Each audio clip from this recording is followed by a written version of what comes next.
안녕하세요. 든든한 변호사 김범수 변호사입니다. 최근 음주운전하고 사고가 나자 음주 시점의 혈중 알코올 농도를 수치를 알 수 없게 일부러 더 술을 마신 사건이 있었습니다. 그래서 이게 큰 논란이 되었었는데요. 음주운전은 위험성 때문에 이런 처벌 기준이 계속 강화되고 있습니다. 하지만 이런 강화된 기준에도 불구하고 계속 음주운전 사고들이 지속해서 발생하고 있는데요. 음주운전을 하게 되면 사실 우리가 신체 반응 능력도 떨어지고 또 판단력도 흐려지기 때문에 사고 위험성이 굉장히 증가하게 됩니다. 단 한 잔만 마셨더라도 운전대를 잡게 되면 매우 큰 중대한 결과가 발생할 수 있는데요. 그러면 이럴 때 왜 우리가 변호인이 필요한지에 대해서 한번 살펴보도록 하겠습니다. 우선 그 음주운전을 했을 때 처벌을 한번 살펴보겠는데요. 혈중 알코올 농도가 0.03% 이상, 0.08 미만일 때는 1년 이하의 징역이나 500만 원 이하의 벌금이 이제 처해지고 0.08에서 0.1일 때는 1년 이상 또는 2년 이하의 징역이나 500만 원 이상 또는 1000만 원 이하의 벌금이 부과됩니다. 그리고 혈중 알코올 농도 0.2% 이상일 때는 2년 이상, 5년 이하의 징역 또는 1000만 원 이상, 2천만 원 이하의 벌금이 부과됩니다. 그리고 이뿐만 아니라 행정처분도 같이 이루어지게 되는데 음주운전으로 적발이 되면 형사처분과 동시에 행정처분도 받게 됩니다. 혈중 알코올 농도 0.3% 이상, 0.8 미만일 때는 100점이 부과가 되고 100일 동안 면허가 정지가 됩니다. 그리고 0.8 이상일 때는 음주운전 면허가 1년 동안 취소가 됩니다. 또 우리가 음주운전을 했을 때 만약에 음주 측정을 거부하게 되면 음주 측정 불응죄에 해당해서 1년 이상 5년 이하의 징역 또는 2천만 원 이하의 벌금이 부과될 수 있습니다. 특히나 음주운전으로 인해서 인명사고가 발생할 때 피해자가 상해를 입은 경우 있어서는 1년 이상 15년 이하의 징역 또는 1천만 원 이상 3천만 원 이하의 벌금, 만약에 피해자가 사망하게 되는 경우 있어서는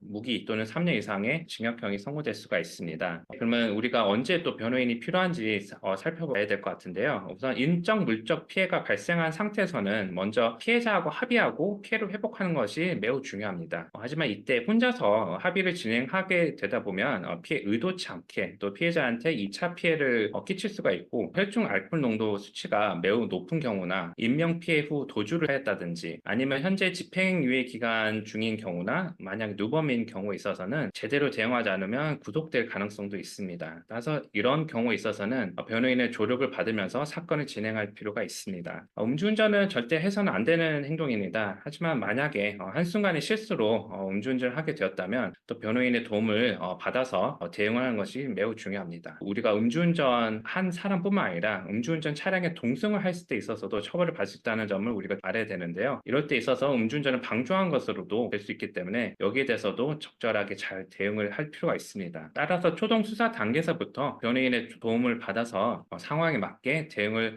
해야 우리가 사건을 제대로 처리할 수가 있게 됩니다. 오늘은 이렇게 음주운전에 대해서 살펴봤습니다. 상담이 필요하거나 음주운전을 해서 매우 곤란한 상황이 있다고 하면 아래에 있는 카카오톡이나 전화번호로 연락 주시면 충분히 여기에 대해서 도움을 드리도록 하겠습니다. 오늘도 영상이 도움이 되었다면 좋아요, 구독 부탁드리고 다음 영상에서는 더욱 유익한 영상으로 찾아뵙도록 하겠습니다. 변호사 김범수였습니다. 감사합니다.